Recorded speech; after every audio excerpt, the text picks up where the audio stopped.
So if you have a cold and flu-like symptom, you notice that the symptoms are mucus, expectorating mucus. You got mucus coming out of your sinuses, you got mucus coming out of your mouth, you probably have mucus in the stools.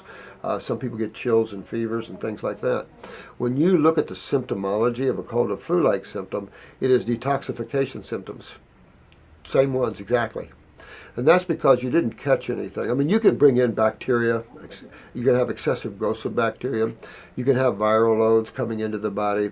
As a rule, the body lives with those things, but it can trip into a detoxification. I was raised in the snow, so my parents used to say, don't go out in the cold, you'll catch a cold. They didn't say the reason because they didn't know. They thought there was bacteria, but bacteria doesn't create colds and flu-like symptoms. Bacteria is only sewage eaters. They break down chemistry. And that's what they're for. There's bacteria for iron. There's bacteria for every chemistry out there. For every fruit and vegetable, there's a different bacteria for everything out there. And that's what seats in your body is bacteria for the type of food you're eating. They don't cause these symptoms. The foods you eat do, though. The foods you eat, some of them are very mucus forming.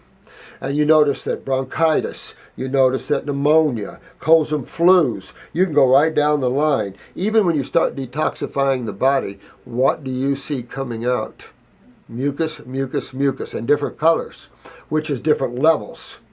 You have your acute, your subacute, your chronic and degenerative levels in the lymph system as you would anywhere else. This system that you're seeing dealing with all this mucus is the lymphatic system. The lymphatic system in your body is the mucosa and your sewer system. It is your main immune system. It is the system of all the cancers. It is the lymphatic, lymphomas. It is the system of all pains. And a cold and flu-like symptom is showing you that your body's starting to fill up with this mucus, and that the body's trying to get a fever to sweat. Why would you sweat? What is your skin? Medical doctors forgot what your skin is. It's your largest eliminative organ, number one, referenced as the third kidney. Your other two kidneys filter the sewer system from the right side and the left side of your body respectively. Right kidney, left kidney. Every cell produces waste just like your kids do, like your animals do, like your car does. And the blood doesn't deal with waste. The blood deals with nutrition. Your lymphatic system deals with waste. But we love milks and crap like that, and no one ever told us the truth. I'm raised farm boy. I'm raised a lot of milk. I had cold and flus. I had styes in my eyes. I had all types of mucousy lymphatic problems.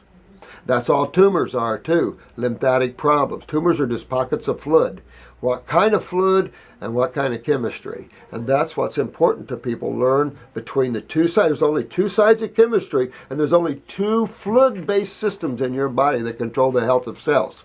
So a cold and flu-like symptom is a cleansing that the body has to go through. When you reach a certain level of fullness, your body's going to try to eliminate. When you go to antibiotics and you go to the medical doctors, they stop it. Well, what you stop today is your friggin' nightmare tomorrow. If you stop pneumonia, you're going to have a mass developing in your lungs, because that's what your body's trying to do for you, is take the opportunity, whether it was cold air, which is alkaline, or raw foods, which is alkaline, because alkalinity starts the process of detoxification. Why? Because the body is highly acidic when it's sick. And alkalinity starts the catabolic process, or the cationic process of hydration and moving lymph and blah, blah, blah, blah, blah. And that's essential. So what should people do then if they have a cold? Promote it even more. Promote it even more. Take teas to promote kidney function, lymphatic teas if you want to move the lymph system, and let your body go on a fruit diet and let your body clean this out. You'll smell better, taste better, hear better, and see better if you let it happen. If not, then that's your glaucomas of the future, that's your macular Ds of the future, that's your olfactories where you lost your sense of smell, your sense of taste. The average person doesn't know what taste is anymore. So they're just impacted with mucus and congestion from primarily dairy products. And there is nothing healthy about milk. Look at the last study released 2 or 3 days ago showing that the more milk you drink, the more fractures you have. They don't describe why, and they should tell people what you do when you cook foods, and especially when you ultra-pasteurize milk, which is only 2 or 3 stages away from plastic.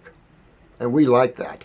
And that is so mucus forming. Your body hates that so bad that your mucosa immediately produces mucus just before you're bringing it to your mouth, because the body knows that it is a foreign protein of not harmonious nature of the human body. Mm-hmm. So if you got a cold and flu, you better enjoy it and thank God you got it. And man doesn't know how to do that. People don't die from cold and flus. They die from the treatment of them. Plenty of people die from Cipro or antibiotics they treat colds and flus with, and they just tell you they died from a cold and flu. Oh, there's a lot of nasty corruption out there. Bad stuff.